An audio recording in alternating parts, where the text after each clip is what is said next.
donc pour trouver des... Enfin, ça coûte très cher des tuyauteries de diamètre trop important. Ce qu'on va chercher à faire, c'est travailler plutôt sur la turbine. Donc, on a vu que relever la température de la source chaude, ça avait des limites, surtout en fonction des filières qui sont choisies. Donc là, on ne peut pas tout faire. Et augmenter donc, la pression requise à l'admission de la turbine, ça, par contre, c'est à la main de tout concepteur d'une tranche. Au moment où on conçoit la tranche, on travaille sur ces aspects-là. Donc, pour essayer de minimiser cette détente isenthalpe. Donc, ce qu'il faut comprendre, là, c'est sur ce graphique-là, ici, je vous ai représenté un autre graphique. Ce n'est pas un diagramme thermodynamique, c'est simplement une façon, je dirais, assez synthétique de comprendre comment, en fait, sur une installation, on a deux mondes assez séparés. Là. On a le primaire d'un côté et on a le secondaire de l'autre. Et chacun des deux mondes a sa signature. C'est-à-dire que le travail du concepteur, ça va être de faire que ces deux mondes, la signature de ces deux mondes soit compatible pour que ça fonctionne. Là, que ça fonctionne au démarrage, que ça fonctionne après en exploitation, pendant toute la durée de vie de l'exploitation. Et donc là, sur ce diagramme, en abscisse, vous avez la puissance d'une tranche, puissance thermique, et en ordonnée, vous avez les pressions. Donc là, j'ai représenté la signature de ce qu'on appelle de la pression en sortie, donc, par exemple, d'un générateur de vapeur. Donc on voit qu'on a une caractéristique qui est décroissante en fonction de la puissance. Et alors que sur la turbine, on a une caractéristique qui est croissante en fonction de la puissance. Donc, il y a tout l'objectif des travaux de conception des tranches, ça va être de s'intéresser, à ce point ici, au point 100%, déjà parce que c'est quand même, normalement, les puissances auxquelles on va essayer d'exploiter au maximum les tranches pour optimiser le fonctionnement. Mais l'optimisation qui va être à faire, ça va être d'avoir une distance suffisamment faible entre ces deux caractéristiques, donc pour minimiser, ce que j'ai dit tout à l'heure, l'effet de détente isenthalpique et de création d'entropie. Donc ça, pour minimiser cette distance, on a vu que la pression que l'on sort de la chaudière, elle est intimement liée à la température de la source chaude et la pression également. Donc, et comme c'est lié à cette température, sauf à faire des GV surdimensionnés, on est pratiquement contraint par un niveau de pression ici qu'on ne peut guère modifier. Donc tous les travaux vont porter sur la turbine. Donc on va chercher à optimiser la section d'admission de la turbine, donc de la vapeur dans la turbine. Alors, pour ceux qui ne sont pas familiers, qu'est-ce que c'est la section d'admission d'une turbine? Eh bien, c'est tout simplement, la somme des espaces entre les aubages à l'admission de la machine. Et cette section, il faut savoir que plus cette section va être réduite, plus, la turbine va demander de la pression pour passer le même débit vapeur. Donc, pour vous présenter peut-être une image plus familière ou plus domestique, si vous avez une pompe à vélo, là, eh bien, vous obturez votre pompe à vélo avec le doigt. Si vous voulez faire passer un débit de façon sans avoir à pousser de façon très forte, vous relâchez le doigt, puis vous voyez que vous n'avez pas besoin de pousser beaucoup, donc vous avez besoin d'une pression, d'exercer une pression qui est moindre. Par contre, si vous appuyez fortement et que vous diminuez cette section de passage, vous allez avoir besoin de pousser très fort pour faire transiter le même débit d'air. Donc ça, c'est un peu la même chose. On peut appeler ça aussi la perméabilité de la turbine, c'est-à-dire sa capacité à laisser passer un certain débit sous une pression. Donc plus on va refermer cette section de turbine, donc en réduisant tout simplement l'espace entre les aubages, donc en ayant une turbine avec une veine vapeur dite fermée, plus on va demander une pression forte à l'admission de cette machine. là, donc ça veut dire qu'on va relever comment cette courbe, et donc par voie de conséquence, sur le diagramme, donc sur un diagramme HS, eh bien on va redéplacer le point de démarrage de la détente de la turbine sur la gauche, c'est-à-dire pour des entropies plus faibles. Donc ça va avoir un effet bénéfique, là, en termes de production de puissance. Donc voilà, c'est ce que j'explique, et puis ce que j'ai abordé en parlant de notion de qualité de qualité de l'énergie. Donc je ne sais pas si ça parle, je dirais, pour tout le monde, mais en fait, donc là c'est ce que j'ai expliqué, c'est qu'en diminuant cette section, eh bien, on allait démarrer la détente vers des entropies plus faibles, quoi. Et donc cette notion, elle est directement rattachée à une autre notion en thermodynamique qui s'appelle l'exergie. Hein. Donc je sais que ce n'est pas forcément des termes très très connus, mais l'exergie, ça représente le maximum, le maximum d'énergie que vous allez pouvoir récupérer donc en un point. Donc on l'a défini comme étant tout simplement, mathématiquement, c'est H moins TA fois S. Donc TA, c'est la température ambiante, mettons, de votre installation. H, c'est le point d'enthalpie courant au niveau où vous voulez calculer quelle est l'exergie de votre le potentiel exergétique du point auquel vous vous trouvez. Donc ça veut dire qu'en fait, ça représente tout simplement le maximum d'énergie que vous allez pouvoir récupérer en un point. Et ça veut dire que, tout simplement, en considérant la température ambiante, de toute façon, vous ne pouvez pas descendre en dessous. Voilà. Et ce qu'on voit, c'est que quand on va chercher, donc comme je vous l'ai expliqué, à fermer la veine vapeur de la turbine, donc pour se déplacer vers les entropies plus faibles, eh bien, tout naturellement, on augmente le potentiel exergétique en un point, mettons, donc, d'admission de la turbine. Donc l'exergie, eh bien, elle a son complément, c'est l'énergie, et c'est tout simplement ce qui est irrécupérable, donc c'est le produit TA fois S. Voilà, c'est-à-dire que là, de toute façon, on ne pourra plus rien faire, on ne pourra pas aller en dessous pour récupérer de l'énergie. Donc ce qu'il faut savoir, c'est que ça, c'est c'est des travaux, je dirais, que l'on fait quand on fait la conception d'une tranche, d'un projet. Chercher à minimiser donc cette détente, maximiser la pression d'admission à la turbine à vapeur. Et ça, c'est vrai, je dirais, pour du nucléaire, mais c'est vrai également pour du thermique classique. Ça se veut pour toute filière, de toute façon. C'est pas propre à la chaudière qui est devant. Par contre, ce dont il faut être conscient, c'est qu'on ne peut pas pousser cette optimisation, je dirais, à l'extrême, c'est-à-dire qu'il faut des marges. On a besoin de certaines marges pour gérer le fonctionnement des tranches, que ce soit, je dirais, du fonctionnement immédiat, donc quand on exploite, ou du fonctionnement, je dirais, à plus long terme, quand on va prévoir, par exemple, des dégradations des caractéristiques de la source chaude, parce que ça mine de rien, ça existe, c'est-à-dire que vous avez des phénomènes d'encrassement sur les évaporateurs comme les générateurs de vapeur. Vous avez également des problématiques de bouchage de tubes de GV qui vont diminuer la surface d'échange et baisser la pression. Donc tout ça, c'est à prévoir au moment de la conception d'une tranche.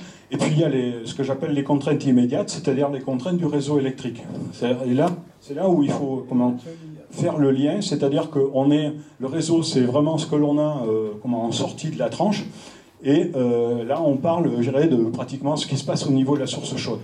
Donc le réseau électrique, lui, je dirais, on peut pas, tout du moins jusqu'à présent, stocker l'énergie, et quand on a des chutes de fréquence, par exemple, très importantes, donc on doit y faire face avec une réactivité, je dirais, avec un gradient de réponse très élevé, quoi, et qui est, je dirais, au-delà, en tout cas, de ce qui est capable de fournir, par exemple, une chaudière nucléaire.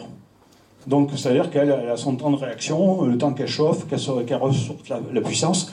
Donc, il faut que l'on ait des réserves d'ouverture au niveau des vannes turbines qui soient suffisantes pour compenser, parce que la turbine, elle a la capacité, je dirais, en quelques secondes, de fournir 2-3% de puissance en plus, de façon quasi instantanée, mais pour qu'elle ait cette capacité, il faut qu'il y ait des réserves d'ouverture sur les vannes turbines pour admettre plus de débit.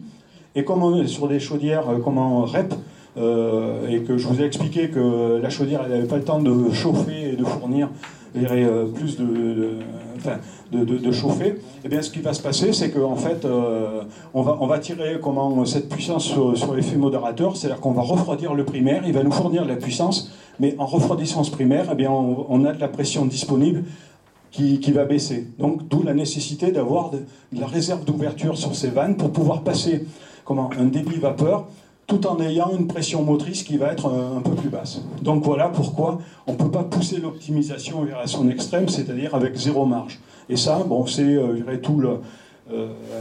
toute la difficulté qui peut se poser quand on est concepteur de chaudière, quand on est concepteur de GTA, ou quand on est architecte ensemblier comme on est chez nous. C'est-à-dire que nous, on a à faire que ces deux mondes discutent ensemble et fonctionnent ensemble. Et donc, assumer les contraintes des deux mondes. Et c'est pour ça que on prévoit des marges, et donc on n'est pas toujours en capacité d'optimiser pile poil, je dirais, cet aspect du lien entre la source chaude et puis le GTA.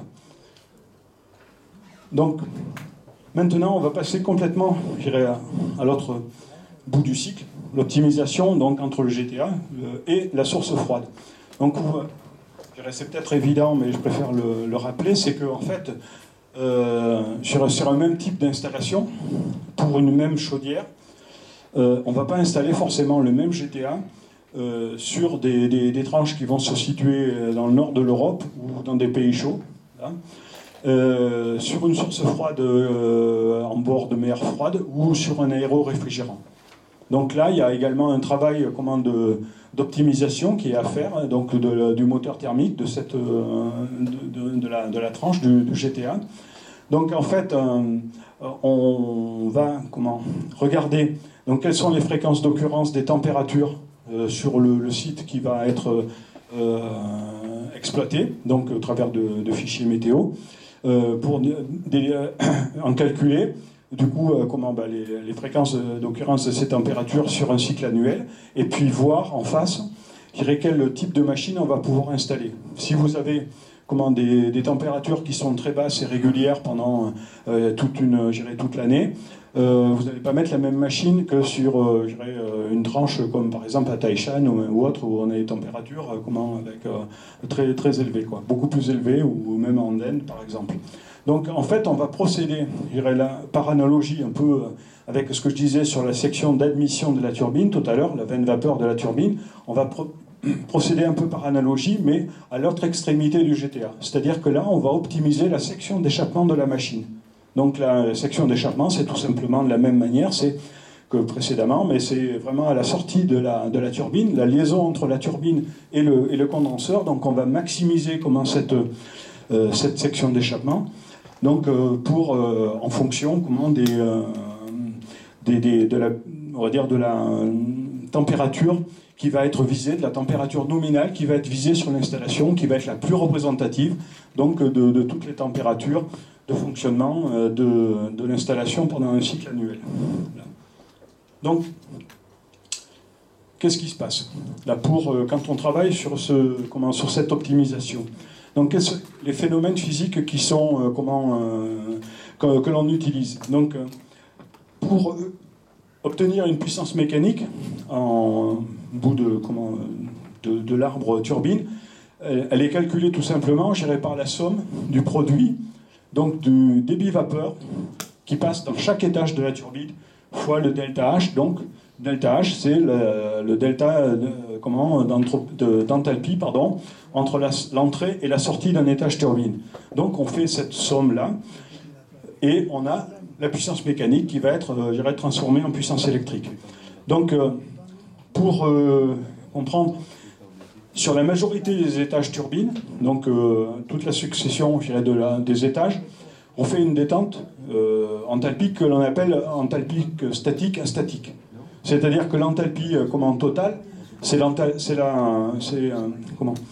représenté par la somme de l'enthalpie statique, de l'enthalpie cinétique donc la vitesse de la vapeur, en entrée ou en sortie, et de l'enthalpie potentielle. Bon, sur une turbine à vapeur, les différences d'altitude entre les entrées et sorties dopage sont négligeables. Donc en fait, ce terme n'est jamais pris en compte. Par contre, donc ça, on fait, je dirais, sur pratiquement tous les étages, on fait des différences d'enthalpie statique, sauf sur le dernier étage de la turbine. Parce que, justement, sur le dernier étage de la turbine, on va arriver au niveau du condenseur à des pressions qui sont très très basses. Et qui dit pression très basse, dit également masse volumique de la vapeur très basse. Avec des débits, je dirais, quand même assez élevés, on a des vitesses vapeur qui sont très très importantes. Donc là, on est obligé, je dirais, dans le dernier étage, de faire une différence statique à quasi totale, quoi. Donc en prenant en compte à la fois l'enthalpie statique de fin de détente, plus l'enthalpie cinétique, donc on a en sortie de dernière roue. Donc en fait, comment ça se matérialise ? Voilà, alors là, je reprends un diagramme HS, mais pas du tout au même niveau que celui tout à l'heure, puisque celui tout à l'heure, on était proche de la courbe de saturation, en entrée de la turbine. Là, on va être à la fin de la détente de la turbine, puisqu'on est en fin de détente basse pression. Donc là, vous avez simplement ce qui est représenté ici. Donc ce sont les isobars, pardon, voilà.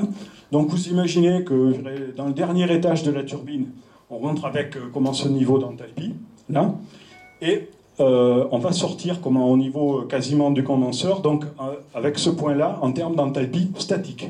Voilà. Par contre, donc il faut ajouter ce qu'on appelle l'enthalpie cinétique, donc qui est tout simplement du V carré sur 2. Donc ça veut dire que la différence que l'on va faire, le delta H que l'on va récupérer sur un étage, eh bien, il va se faire entre ce point-là, mettons, et ce point-là. Là, ici, j'ai fait figurer volontairement deux niveaux d'enthalpie cinétique. Donc, il y a l'enthalpie cinétique, cette enthalpie-là, que l'on a après la détente et après l'introduction de ce qu'on appelle un diffuseur en sortie de la turbine à vapeur. Un diffuseur, tout simplement, pour vous présenter ce que c'est un peu comme si vous aviez comme une trompette. Voilà, c'est exactement la même forme d'une trompette. Donc, en quoi ça sert ce diffuseur ? Eh bien, ça sert à faire une recompression de la vapeur. Et qui dit recompression, donc si on imagine et qu'on simplifie ce qui se passe en parlant d'un filet fluide qui suit comme un bernouilli, et bien tout simplement quand vous allez recompresser, et bien vous allez diminuer la vitesse de la vapeur, parce que vous allez recomprimer. Donc ce qui veut dire que là, ça c'est l'enthalpie cinétique que l'on a directement en sortie d'étage, et l'enthalpie cinétique qui reste, que j'ai représenté ici, mais les ordres de grandeur sont simplement, là, à titre illustratif, c'est l'enthalpie cinétique qui reste après, avoir introduit le diffuseur. Et donc le delta H que vous récupérez, donc delta H, c'est ce qui va contribuer à la puissance de la machine. Hein. Et bien voilà le delta H qu'on récupère sur le dernier étage. Sachant que si on n'avait pas mis de diffuseur, eh bien, on aurait un delta H qui serait nettement plus faible, quoi. Et dans le jargon de ces machines-là, pardon, ici, cette perte, parce qu'on n'est pas capable de réduire la vitesse suffisamment dans le diffuseur, c'est ce qu'on appelle aussi la perte par vitesse restante. C'est-à-dire que on a fait un travail de recompression, on a mis un diffuseur, on a des grandes sections d'échappement, mais on est contraint par des tailles d'installation, on est contraint par des rendements de diffuseurs, et donc il y a une partie qui est irrécupérable.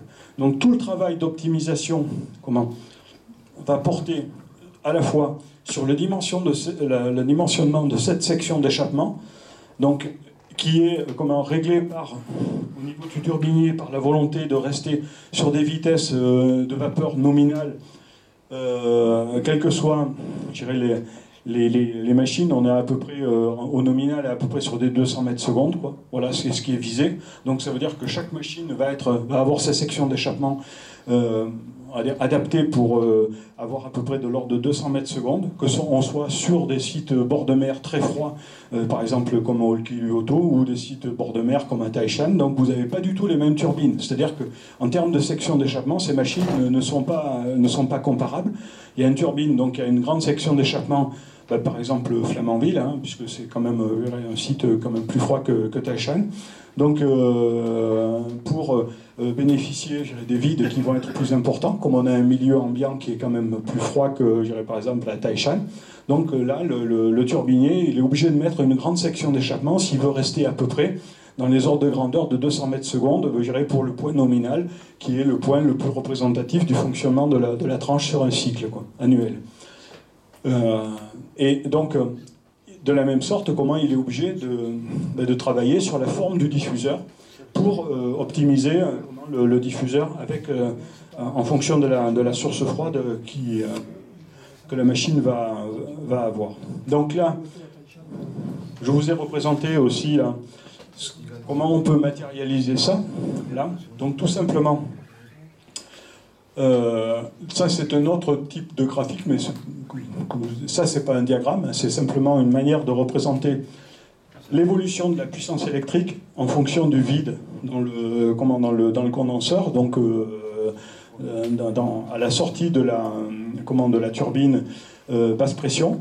Et donc là vous avez deux types de caractéristiques de turbine, suivant que la machine est installée sur un site plutôt froid, donc avec une grande section d'échappement, et vous voyez que cette machine va aller chercher des niveaux de puissance les plus importants possibles avec des vides qui sont très bas, alors que sur d'autres machines avec des vides qu'on sait moins poussés, eh bien, on va viser plus à optimiser, donc à chercher à avoir une décroissance moindre sur des vides beaucoup plus élevés. Donc ça, c'est des machines avec des sections d'échappement réduites. Donc, vous voyez déjà que je vais mettre à source chaude constante, donc puissance constante, eh bien, on a des différences de puissance électrique qui ne sont pas négligeables en fonction des sites sur lesquels les machines sont installées. Donc ça c'est le premier enseignement, c'est que le turbinier, donc je vous ai dit pour des contraintes mécaniques, lui il va chercher à avoir à peu près tout le temps la même vitesse de sortie, et donc la vitesse qui va forcément être fonction du vide, puisque le vide va générer une certaine masse volumique de la vapeur. Donc tout simplement, pour bien fixer les idées, il faut voir qu'un relèvement de la température de la source froide, hein, donc c'est ce qui se passe tous les jours sur les installations, la température n'est pas constante. On voit qu'un relèvement de cette température, ça se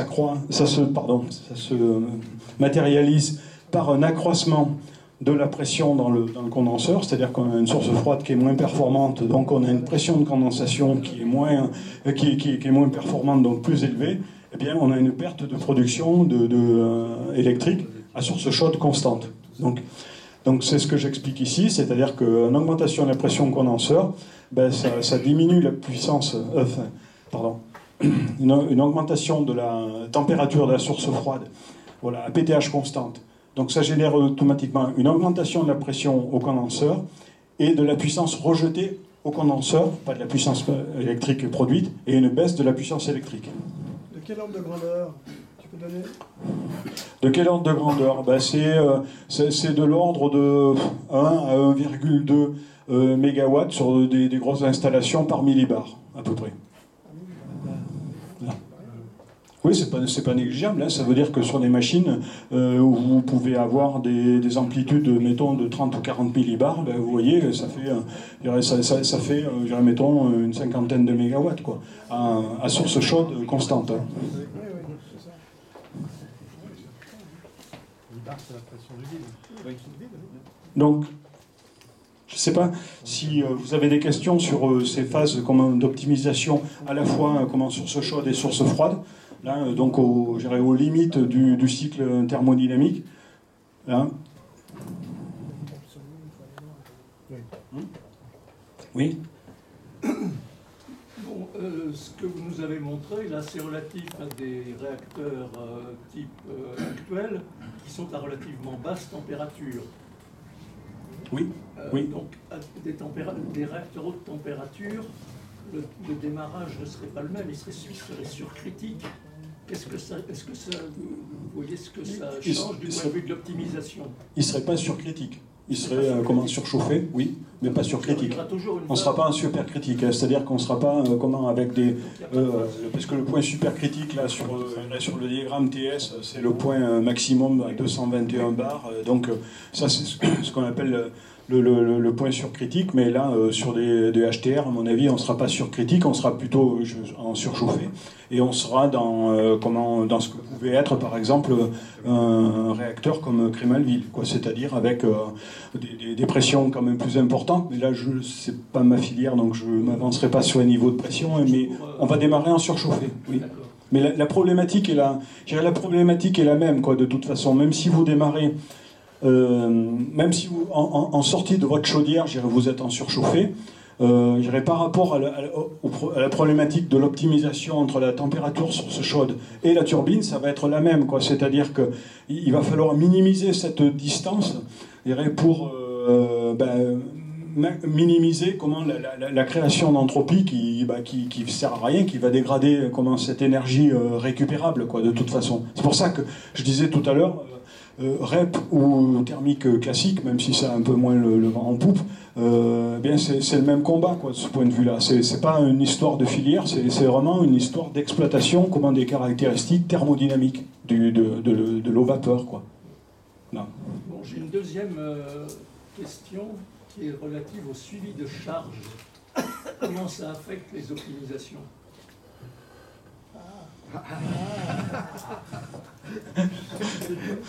Ouais. Alors là, c'est un le suivi de charge, ce qu'on appelle chez nous la manœuvrabilité. Enfin bon, bref, c'est la même chose, mais c'est des projets, très gigantesques, parce que on se rend compte que nos machines ont été quand même plutôt conçues pour faire de la base. Et quand on les soumet au suivi de charge, ça peut générer des contraintes cycliques, sur les matériels, donc au niveau thermique, au niveau pression. Par exemple,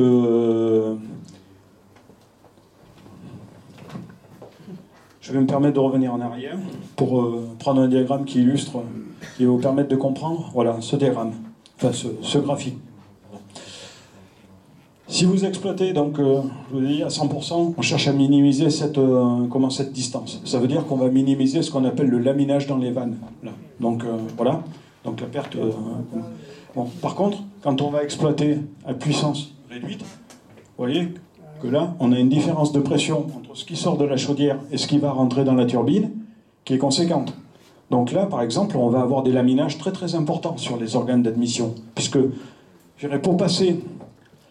pour un niveau de puissance donné, pour passer de la pression que la chaudière délivre à la pression dont la turbine a besoin, ça se fait, on casse la pression dans les organes d'admission de la turbine. C'est-à-dire qu'on va fermer ces organes à des niveaux très très importants. Et là, par exemple, on peut avoir des phénomènes vibratoires très importants, des excitations vibratoires qui sont assez importantes, d'où, par exemple, l'adoption de ce qu'on appelle des sièges à créneaux sur les installations, c'est-à-dire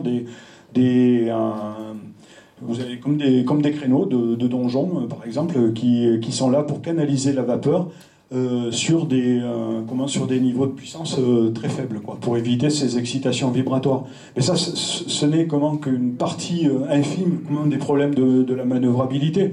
Il y en a plein d'autres. Ça va être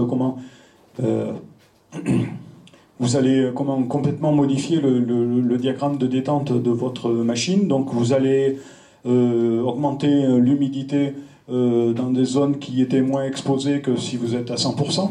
Donc ça veut dire que vous risquez d'avoir de la ségrégation et des problématiques de corrosion sous contrainte. Donc... Pardon. Non mais sur la turbine. Sur la turbine. C'est une demi-injure, ça. C'est une demi-injure. Donc voilà, ça, c'est les exemples. Merci. Ce sont les exemples, je dirais, qui les plus ceux qui me viennent à l'esprit le plus rapidement. Mais pour parler, par exemple,